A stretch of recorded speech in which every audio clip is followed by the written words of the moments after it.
السلام علیکم ورحمۃ اللہ وبرکاتہ۔ یہ ایک سوال ہے کہ اگر کسی جگہ پہ بہت زیادہ رش ہو جنازے پہ اور سب لوگ اکٹھے جنازہ نہ پڑھ سکیں تو کیا شرعی طور پہ جائز ہے کہ اس کے دو جنازے پڑھا دیے جائیں؟ کہ بعض علماء اس سے منع بھی کرتے ہیں۔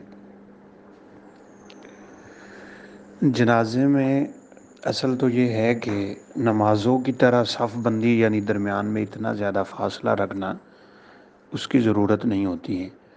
جب دیکھیں کہ رش بہت زیادہ ہے تو صفیں قریب قریب ہو جائیں، چونکہ اس نماز میں رکوع و سجود ہے نہیں۔ جہاں دو صفیں بننی ہیں وہاں تین بن سکتی ہیں، لیکن پھر بھی اگر صورتحال اس طرح کی ہو کہ لوگ شریک نہیں ہو پا رہے تو وہ دوبارہ جنازہ پڑھ سکتے ہیں۔ دو بار جنازہ پڑھنے کی ممانعت نہیں ہے۔ فرضی نماز دو دفعہ پڑھی جا سکتی ہے ایک نفلی کی نیت سے، تو یہ تو پھر بھی فرض عین نہیں ہے بلکہ فرض کفایہ ہے۔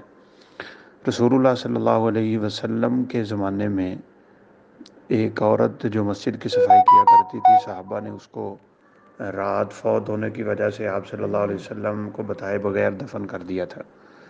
تو آپ صلی اللہ علیہ وسلم نے فرمایا دلونی علی قبرہا، بتاؤ اس کی قبر کدھر ہے۔ پھر آپ صحابہ کو لے کے گئے، ان کا آپ صلی اللہ علیہ وسلم نے جنازہ پڑھایا، صحابہ کی صفیں بنی۔ ان میں وہ صحابہ بھی تھے جنہوں نے پہلے جنازہ پڑھا ہوا تھا، اگرچہ آپ صلی اللہ علیہ وسلم نے نہیں پڑھا لیکن صحابہ نے تو پڑھ لیا تھا، لہذا دوبارہ جنازہ پڑھانے میں کوئی حرج نہیں ہے۔ یہ خواہ مخواہ کا فقہی تکلف ہے کہ لوگوں کو اس عبادت سے روکا جاتا ہے۔ واللہ اعلم۔